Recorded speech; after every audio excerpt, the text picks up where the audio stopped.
Yo, what is up? Welcome to Ninja Geek Games. This is Lonely Undead, a 1 to 4 player unsurvival horror game from Dead Lemon Games, coming to Kickstarter June 7. This is a zombie genre game where you need to equip yourself, move about the town of Knockemstiff and attack the living. That's right, in this game you play as one of the zombies who has to shuffle around to try and infect the living. Is it because you crave the taste of flesh and brains? Maybe, but no, sadly in death you're just as much as a loner as you were in life, and you're looking for friends to join you as a walking corpse. In this game you'll need to equip your zombie with skills and assets, dodge vehicles, hide from local dogs and bite and infect the living. In Lonely Dead, the winner is the zombie with the most infected friends at the end of the game. However, there is a cooperative mode where you pull your infected together before the death toll gets too high, as well as solo play and a modular board variant. The game takes place in 2 phases, where in the zombie phase, your zombie takes 4 actions to achieve its goals, and then the town phase, where each zombie draws a reaction card that acts as a type of event during the game. Before we progress with the preview, please note this is just a prototype of the game, so content and art will likely change during the campaign. So far, there's a ton of content available for Lonely Undead. These tokens here represent the living on the board and are double-sided to show when they become injured. Each type of token has a corresponding standee and living card that represents a type of living you'll meet in the game. And these include officer, kid and generic living, with each of these cards being unique in name, artwork, stats, fail consequences and infection reward. Other tokens include bite markers, so you know which character has attempted to treat a living as a tasty snack, and limbs that represent your zombie's ill health.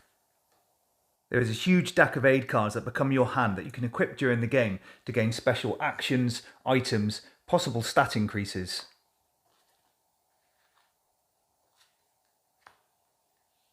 These are the reaction cards that are drawn by zombies during each town phase.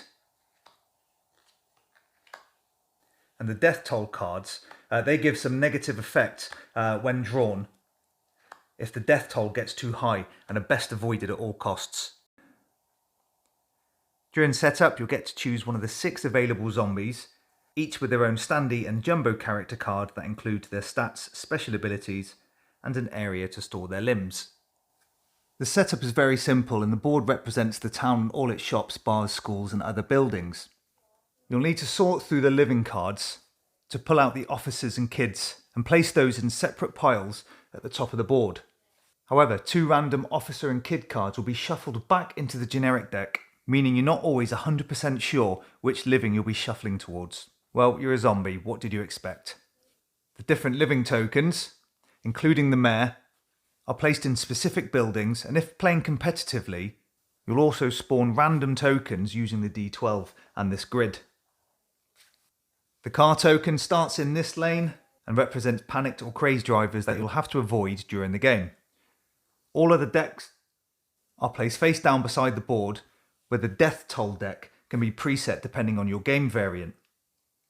All tokens are placed within easy reach, and all that's left is to select your character, gain 2 aid cards and 4 limbs. And all zombies start in the dead centre of town. In the zombie phase, each zombie can take 4 actions and then pass. Actions include drawing an aid card to your hand, noting that you cannot have more than 5 at the end of the round. And to activate them, they must first become equipped by spending 1 action. Your zombie can spend 1 action to move, shuffle around the town looking for living to infect, and their movement allowance is indicated on their player card. Zombies can move in any direction through doors and buildings, but cannot move through other zombies or uninjured living. Other actions include attacking, biting and infecting the living. If adjacent to a living, you can choose to engage with it, where you'll then need to draw the corresponding living card human you've met. And this card will then go into your play area in your active living area. When engaging, you must complete a sound check where you compare your stat against that of the living. However, you must first roll this chance die that acts as a modifier to your stat.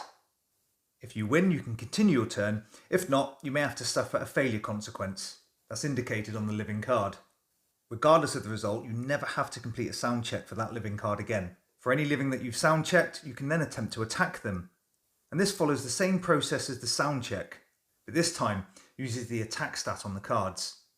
If you're successful, the token is flipped to its injured side, and from this moment, if you move away from the token at any time in the game, the corresponding standee is placed on the token. However, any other zombie can engage with your living and steal that card away from you. The last action is biting, and this is how you infect a living and gain a zombie friend. This action can be carried out on any injured living token and requires you to roll this special bite die and compare to your zombie's bite numbers. If you succeed, you place the newly infected buddy into your player area and gain any infection reward noted on the card. However, if you fail, you are unable to infect that particular living for the remainder of the game. To remind you of this, Lonely Undead comes with these really cool bite markers that sit on the standees.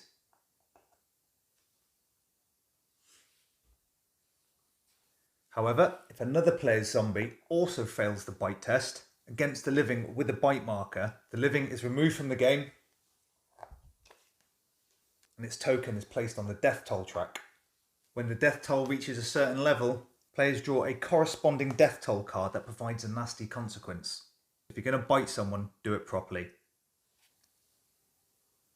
In the town phase, each player draws and resolves a reaction card in turn order that provides a variety of events and effects. Some include banning the use of players' skills, increasing the stats of living tokens, movement of the car that can cause injuries to your zombie, and my favourite, placing and moving dogs. Each of the dogs have their own unique card that details how it moves and what abilities it has. It appears they have no love of the living or the dead, as they'll injure the living if they land on the same space, or rip the arms off zombies if they get too close. Literally, you'll lose your tokens. Run out of limbs and you're dead. Again. Now, depending on game mode, the aim is to infect as many living as possible. This is a really fun game with some quirky mechanics that's very simple to learn. For such a light game, there's a lot of content and replay value, and each zombie has unique abilities that include moving tokens dependent on type or location, or ways to increase your movement, as well as having different stats. The aid cards are a must and not be overlooked. Your zombies don't move very fast, and so trying to infect tough living opponents or an unlucky die roll can cause havoc, especially if you've done all the hard work only to have to place one of your bite markers on the living and then have to find another potential friend. Gaining and equipping is a must to allow you to lure the living closer to you, apply rerolls, increase your stats and more. This is even more important because in my opinion, this dice is more cursed than the Space Hulk Death Angel die. True story. What's more, infecting a kid living does not provide valuable bonuses, but managing to infect tougher officers provide greater rewards but is harder to do. One thing I haven't got into is the buildings that you can enter. Most have a special function that applies when in them. As an example, the bar, you automatically win sound checks there. If you infect in the church, you can remove a token from the death toll track or gain some limbs when in the clinic. If that's not enough, the board is double-sided for the mutated mode. This is the modular variant where you get to build the town using building tokens for unique and varied gameplay.